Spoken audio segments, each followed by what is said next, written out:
I'm about to have gone through 5 videos without using my glasses, which is quite something. Hello wonderful people, Connor Whitmore here again with another video for you on the Nawtystep channel, and it is time for the final video.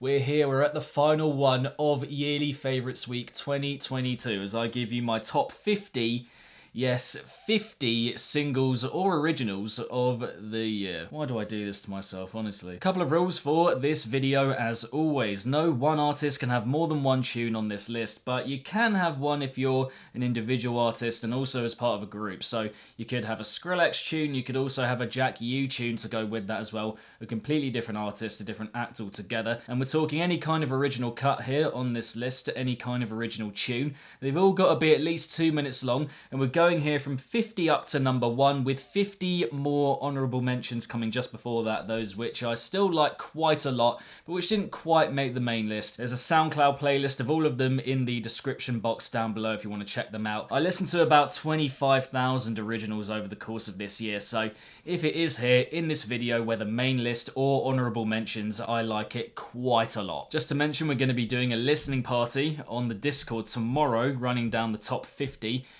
up to number 1, so yeah, if that interests you, if you want to join in, it's a lot of fun, we do it every year. Please do join in, the Discord link is in the description for the server, the Nawtystep server. And beyond that, just want to say before we get going, these are just my personal picks, my own opinion, nothing objective or definitive here. And on that note, of course, and as always, want to know what your favourites are of the year in bass music. What are your favourite originals? Drop them all down below. And also let me know what you made of my list. Is it exceptional? Is it awful? Drop all your thoughts in the comments down below again. Let's get the discussion going. But yeah, here we go. The top 50 singles of the year in bass music, kicking off right now with the honourable mentions. I will see you all in a bit.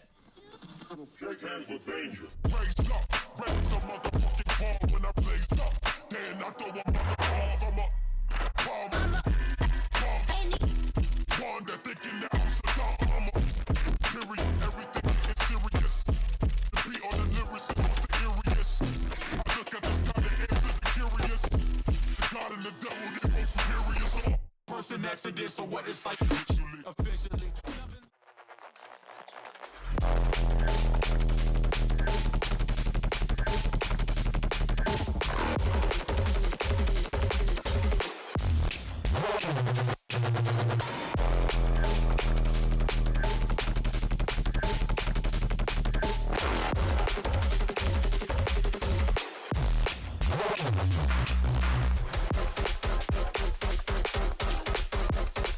Okay, hope you enjoyed that. Very likely saw a few in there that you've enjoyed over the course of the year. They're all very good, in my humble opinion, so don't be letting them go by the wayside. Those honourable mentions, they're very good as well. But here we have it right now. The top 50, the main list, here we go. And kicking off with number 50, we have Lizdek with Mucus. At number 49, we have Get Crafty by Death Row. At number 48, we have Reload, a fantastic collaboration between Peekaboo and Casper. Been loving that one the more I've heard it. And at number 47, my favourite Stasic tune of the year, Resonance. Coming in at number 46, we have Insomnia by ACN. At number 45, Nexus Loop by Aekios. At number 44, Hero of My Youth by Neon Light, which did technically come out last year, but came out this year in full with the Neon Light album, and also came out as a single last year in December, so didn't have time to check it out for the list last year, 2021. So that explains why it's here this year. And just after that,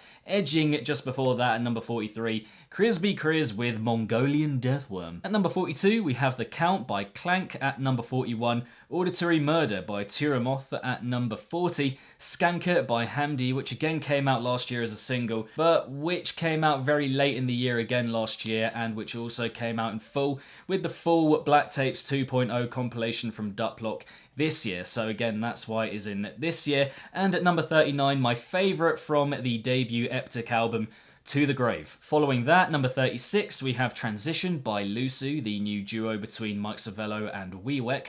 At number 37, Eat Your Soul by One True God. At number 36, Platinum Scatter by Current Value, the title track from one of my favourite albums of the year. And at number 35, Tonight by Kidda and M. Rowe. Moving onwards, number 34, we have Blood Rave by Raito. At number 33, Over You by Envy. At number 32, Miracle Maker by Dom Dollar. What a tune, what a thumping house banger that track is. And at number 31, closing off the 30s, we have Inflict by Diatic. Into the top 30 now, and at number 30 we have Crash Landing by Barely Alive. I've said it before, I'll say it again, they have a hit every single year, the most consistent in the modern dubstep era in my opinion, and this track very much adds to that. And at number 29 we have Rave, or R-A-V-E, by G Jones and E-Prom. Probably the most effective collaboration these two have made together, in my opinion, for me anyway. Just the ravey stabs we get here, the old school flavour, the thickness of the drops that we get, top stuff. At number 28 we have Reality by Jaws and Shipwreck, an absolute stomper of a tune, the kind of mysterious vibes we get with the musicality and the changes from one drop to another are just complete chef's kiss. What a moment that is when you get that second drop coming in. It just does everything right, in my opinion, for what it's going for. And at number 27 we have Universe by Misanthrope, the title track from his latest album, and my pick from his latest album. Just maybe the most reflective and somber cut on this list, I would say. Just completely stunning. So much feeling bound up in it, a lot of regret as well. I'm getting that feeling with the tone of it, just does that very well, and is a beautiful, beautiful tune. At number 26, we have Funny Face by Leotrix, who didn't quite reach the heights of last year, but they were pretty lofty heights if we're all being honest, and he still did come through with a cracker. Yeah, Funny Face is that for me, the fantastic melodic work, the piercing sounds that we get in the drops, that big room energy kind of radiating off it. Love it for all of that. What a tune. And at number 25, Plasma by Sharks, the best for me and my favourite from one of my EPs of the year. It was in the top 3. Yeah, the refined production, extremely cut, amazing sound usage, catchy drops, great musicality. It's got the lot. At 24, we have Step Back by Gamma and Pixel Terror. There is so much good material here. My god. The melody that we get in the beginning and which comes in again a bit later on with the midsection. The first two drops in particular for me here, which are some of the best I heard all year. Just loads of colour, loads of energy. Seismic, huge, love it. What a great tune, what a collaboration. And at number 23, we have Safety Last by Ominous, which has one of the best lead lines or hooks or melodies, whatever you want to call it, of the year in bass music. I mean, the production here, not quite up there with his best, but that alone, that melody, just kept me going back again and again and again and again. Then at number 22, we have Shekels by Chibs, who always seems to come through with a little cheekster, doesn't he? Every single year, my guy just comes through with one of the tracks of the year. This one, just more of his simple, to the point, well-made, rhythmy, glitchy, technological goodness. Love it. What a track. And then following that, at number 21, Can't Take Back by Wink, which is one of the most stunning, one of the most arresting tunes that I heard in dubstep this year. The frostiness of it, it's got a kind of icy flavour that I absolutely love with the production, the execution, the sound usage. Quite wintry, quite sharp, quite cutting. Love it for that. Great musicality and a lovely vocal as well to go with it. Now we are in the top 20, and kicking that off we have Screamer by MPH, yet another huge banger from him, has to be said. So much hype here, the drops are sick, got that attacking direct feel to it, just hitting you in the face one hit after another. Just can't help but get the arms out, getting the arms out, skanking the rave, flailing the arms about, all of that. If this comes on in the club, do not get in my way, don't stand in my way, you will get slapped up. Just saying. And at number 19, we have Clones and Gods by Dags, my favourite deep dubstep track of the year, I think, on this list, and just overall. Yeah, real attention to detail here with the note and the sound placement, the management of everything, how it kind of rebounds, the ricocheting effect he's got going on here, an incredible warmth and definition to the sound overall. Very evil, very gnarly, very menacing, and the vocal sampling here that we get in the introduction and later on before each drop is superb. At number 18, we have Angel Numbers by Uber. God, this track is beautiful, and potentially my favourite track of his ever. just gonna hold my hands up and say it, might be my favourite track of his of all time. The emotion bound up in it that permeates the track so well, so effectively. The drops are really good as well, it's cleanly done, just so consistent with the essence of it, and the way it rubs off on you over the course of the track, again, just engaging you so well here from start to finish. Love it, what a beautiful track, like I said. And at number 17, we have Slamurai by Kill Bill. My favourite from the best collaboration EP of the year, in my opinion. If you have another one that you think is better, another collaboration EP, please do drop it down below, because I'd be very surprised if you do have one. The sensational introduction that we get here lays the foundation really well, and from there it's just a mix of intense fun, great vocal sampling, really well made. I mean, just remembering the fact that 2 people made this track. It's just the amount of sacrifice that must have been made with the placement of every single little thing here. It's incredible, and my god, what a collaboration. After that, number 16, Triple O by Krishan, which is pretty much as tight-knit and sharp with the production as you're going to get this year, in my opinion. Managed supremely well, exceptionally well. The sounds, the production, the samples, running through the tune, all of it just so good. The changes that we get from one drop to another, the wavy, wobbly sounds that disorient you, make you feel like you're in another planet altogether. Really well done, love this tune, what a track, what a cut. And following that, at number 15, we have Let's Try It by Martin Horger and Brandon, which is for me the best track that I heard, at least from the mainstream of house music this year, I will say that. Yep, so simple but so effective. The beat is perfect, the movement of it, the sounds involved, the vocal is great, gives it that perfect amount of hype, just gets you in the mood like no other pretty much that I heard this year. Okay, at number 14 we have Arrival by Final Fix, the most epic D&B track that I heard all year, absolutely, bar none.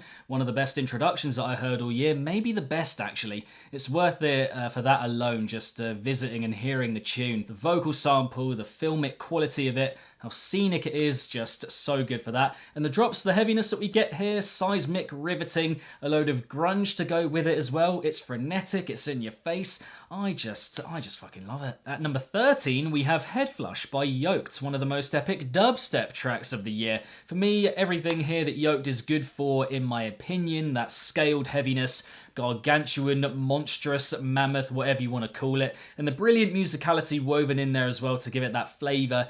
And yeah, for me, just doing very interesting things with Tear Out, with that maxed out dubstep sound that pretty much no one else is with that particular sound, just keeping it unpredictable, keeping it spontaneous and different and off the wall. Yeah, long live Yoked. Coming in at number 12, a track I'm very happy to be placing right here, Fish Fabrication by Neddy, the bass track that made me smile the most this year, if I'm going to put it plain and simply in describing my enjoyment of this track. Yeah, fantastic melodic work from the very beginning, the drops are fun, great sound usage, feel like I'm underwater, dancing and living it up with the fishies, just having a great time, getting that H2O in and whatnot. But it is the melodies that make it. It's the melodies with that sumptuous, gorgeous allure to them that keep me going back in, draw me in again and again.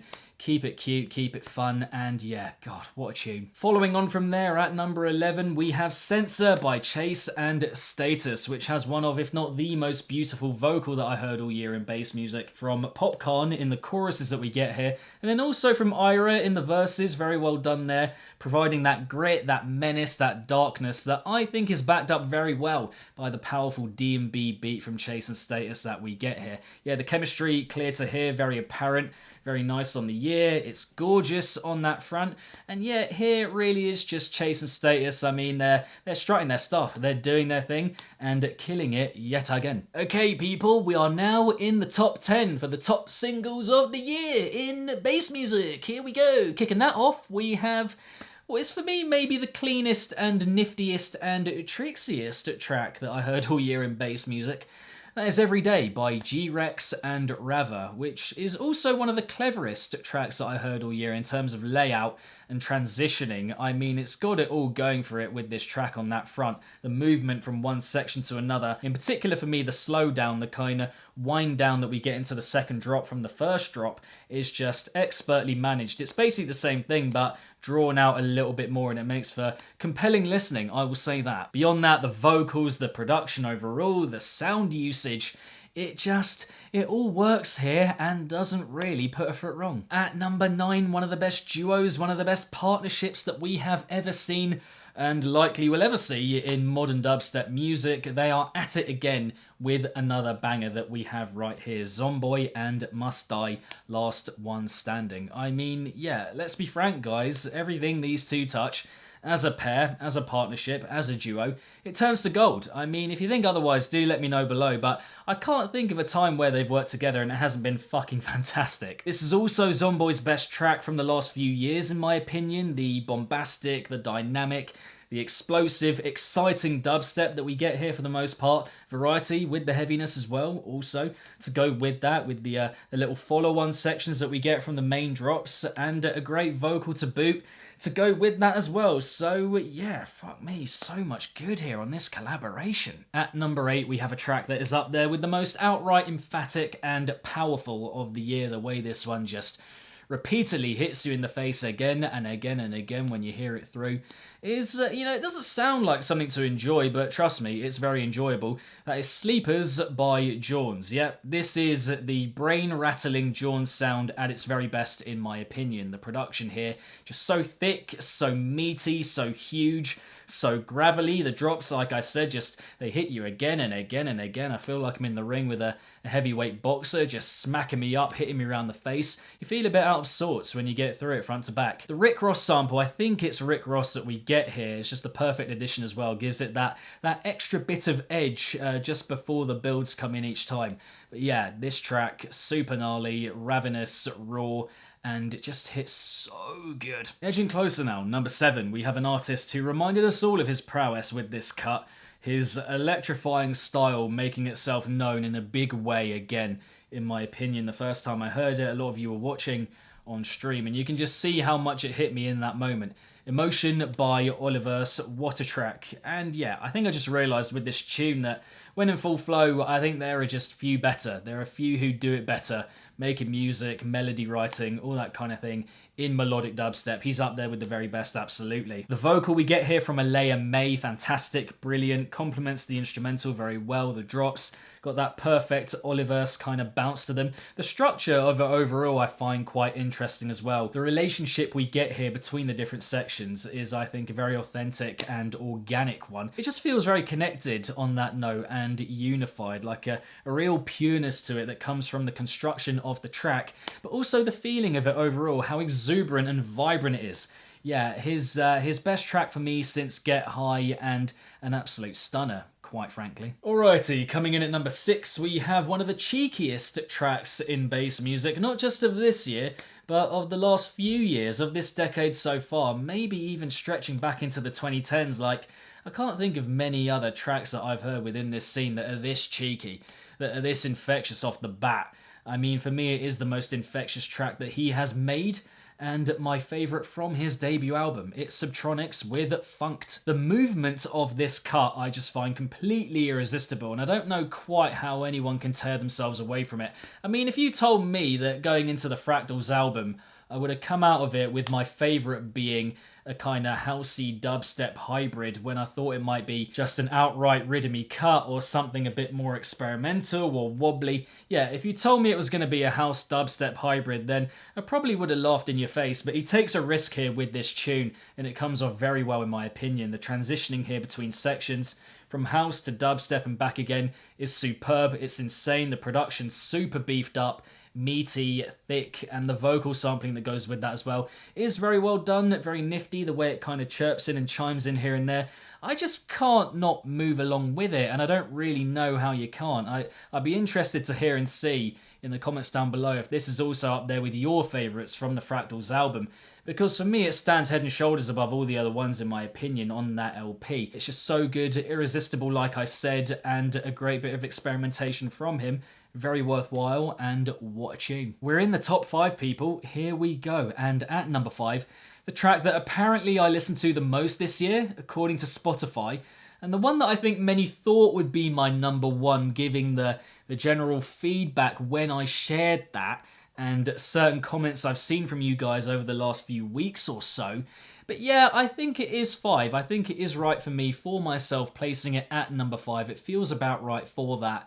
we have right here in this spot, Not Bees by Space Laces. I'm just so happy, I'm elated, I'm over the moon that my favourite ID, well, it was my favourite ID before it came out, and not just from him, but in bass music overall, is a full track, is a fully fledged track. It got fleshed out, it got made into a full tune, and I just love that in and of itself. Just such a good sample to frame a track around. That little not bees exclamation from Nicolas Cage. I can't remember what the film is, but yeah, such a good little sample there to frame a track around, and the drops here are completely manic. I love the little bee sounds kind of hovering at the top in the background of this tune. Very good with the introduction and outro, I think, also tying it up very well, giving it that huge, that seismic, that voltage kind of feel that we know and love him for. And the building as well with this cut, something that I don't think is talked about enough, with this tune and with him in general, with his music, just does such a great job of working towards those drops, giving them the perfect platform from which to be explosive and huge, which is exactly what this track is. A completely mind-frying cut and another beautiful and insane venture into house music from him. Yeah, fantastic. At number 4, we have another house cut, and one that I did have to run past you guys a couple of times actually, just to kind of check that it is a bass cut that we're talking about here, because it does tread that line very well between being something a bit more chilled and an outright bassy kind of banger. Yeah, it's got the grooves, it's got the funk, but it's also got that naughtiness, that gnarliness that props it up a bit, gives it that evil appeal. It's Getting Hot by Knock 2. Yeah, the boy Knock 2 coming through with the goods yet again with this cut for me. It's just such a knack that he has for good songwriting. Catchy songwriting and how to kind of formulate and structure a tune properly so that the ideas just have their perfect amount of limelight. To strut their stuff, do their thing, be the centerpiece of the track, if you will. I mean, the groove helps a lot with that. Just that perfect movement, that smooth kind of dipping in and out that gives it that flow to really enjoy it. With the sound usage to go with that as well, the energy, the vocal sampling, which is as well some of the best that I've heard this year. Vocals, he's just got that nailed down. A perfect example of that here yet again, and yeah, just everything about this cut for me is good. Can't really think of a point where it dips or something feels out of place notably, or, you know, something just feeling a bit off or not quite working. Yeah, this track is fantastic, a load of gold on show with this tune, and yeah, just pure flavour. People, we are now in the top 3 for the singles of the year 2022 in bass music. A bit of hype, please, a bit of excitement. Woo! Let's go! Let's get it going, and kicking that off, we have for me the most outright exciting and fun bass track of the year. Just going to hold my hands up and say it. That is absolutely what I am calling this tune, this cut right here. I mean, you saw me on stream on Twitch when I heard it for the first time. I knew as soon as I heard it, I was floored, I was knocked back for 6, I didn't know quite what I was hearing, it was that good. And it's continued to impress over the course of the year. It is my favourite collaboration of the year when we're talking about producers coming together, working together to make a fantastic bass baby, if you will. It's Coconut by Butte Noise and Seed. I have to be honest and kind of hold my hands up again here. I'm not quite sure what one calls this music. I mean, it isn't quite dubstep. It's a little bit animated for that, and it isn't quite trap music, even though some of the percussion might imply that. But I don't really give a shit. I don't give a flying fuck. It is an incredible track, an incredible bass track, and it very, very deservedly places here in the number 3 spot. This tune for me very much exemplifies the charm of the EP that it comes from, that Butte Noise just did so well over the course of that collection. Yeah, this very much typifies that and is the peak of that, in my opinion, that we get in the introduction, the midsection at some point, in the outro as well. A lot of charm, like I said, a lot of allure bound up in this track. And then you've got the drops. I mean, these are some of the best drops that I heard all year, guys. I'm just saying. So bubbly, so jumpy, so colourful, so animated. On their feet, very naughty as well, a lot of menace and evil beneath them, just kind of propping them up, giving them that bite. Exceptionally clean production. I think that's another thing that I love about it, is that we got quite a bit of material from Butte Noise in the past that, you know, the snares were off or the kicks didn't quite fit. But this is just absolutely perfect on that front, and I'm sure that Seed brought a lot of expertise with that as well, sharpening it, giving it that refined treatment. The vocal sampling that we get is perfect before the drops as well. It's not too long, it's the perfect length. I mean, what is there to really fault this tune for? Please let me know if you think there is something down below, but For me, pretty much faultless and insane. What a tune, what a collaboration, my favourite collaboration of the year. Fucking good. Coming in at number 2, my favourite track from my album of the year. And you might be sat there thinking, if you know what it is, my album of the year, you might be sat there thinking, well, it's going to be a dubstep cut or a rhythmy cut or just something overtly heavy, but it's actually one of the acts on this album, which might give you a bit of a clue if you don't know already what it is. My album of the year might give you a clue as to what it is. Yes, it is the acts that for me have the storytelling about them are the most creative and which kind of stitch the album together, give it that storytelling appeal. And there's one of them that for me just kind of stands head and shoulders above the rest and which is mile and away the best, not only for the acts but for the album overall. It's from Void Volume 2 and the track is Act 3. From Sudden Death. Yeah, for me, this is his best songwriting yet, categorically. I mean, just my opinion, of course, but that is absolutely what I think with this tune. It's just incredible the journey it takes you on. It's a complete roller coaster in terms of the tonal shifts that we get with the emotion of it, the darkness of it, light stuff and heavier stuff as well. Just mad the amount this one goes through over its near, 5.5 minute runtime. The brooding opening that we get that looms over you at the beginning lets itself kind of seep out onto the track and make itself known. Then we get that kind of Porter Robinson Nurture-esque midway point that is beautiful, pretty, blissful. Just really, really well done, and the kind of contrast between those works so well. Could have come off as a bit jarring, but again, I think it works really well. The angst and worry that the main character goes through here, through the vocal sampling that we get, again, just adding to that journeying feel of it. I mean, let's be honest, the drop that we get near the end, not his most inventive, but I do think it fits the track really well. Just solid, dark, sturdy, to the point, and really does tie it up at that point extremely effectively, like I said. I mean, even the laughing that we get at the end is so well done, and does a great job of tying the whole track up.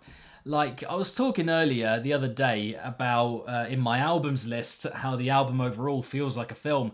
But this track to me feels like a film in and of itself, the amount it goes through. I really could talk about this track for ages. It's got so much going for it. Act 3, my favourite from Void Volume 2, absolutely, no doubt. But here we have it, guys, my number 1. It's the number 1 tune for me in 2022 in bass music. I can't believe we've got to this point. Here we are, what a moment. Just experience it, what a moment. This is such an amazing track, and for me the most compelling track that I heard all year in bass music. All the elements here, they coexist in pure harmony, whether it is the individual components, the sounds, the sections working together, functioning really, really well. I can't again just think here of a point in which it dips or doesn't work, but even more so, this is so tight-knit, so well made, so well put together, so fucking effective with what it goes for. I almost can't quite believe it. I mean, I'm going to try and articulate what I think about it in a sec, but it almost leaves me lost for words with how good it is, with how much good it has going for it. Guys, it's Visage and Strategy with Lunar Eclipse. People, this is the best vocal instrumental combination that I have heard in years.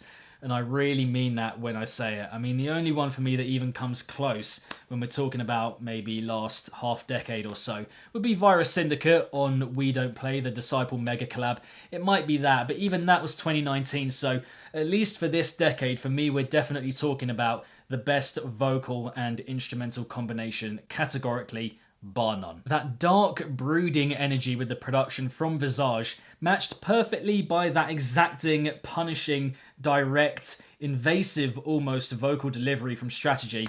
It's just an absolute match made in heaven. Works so well, we've had it before. But this is taking it to another level, I think. Just so good. I feel kind of frozen in place by how hard this track hits. My fucking god. The building of atmosphere across this tune is some of the best that I've heard as well over the course of this year and over the last few years. Just effortless with the brooding kind of monstrous, evil, dark feel looming like a cloud just above. Really, really well done. The transitioning that we get here between the drops, the hype of it that comes with that, how the drops themselves just get more kind of focused and evil, just how it goes from the D and B to the different D and B, then the dubstep following that for the final drop, and the insane performance from Strategy here.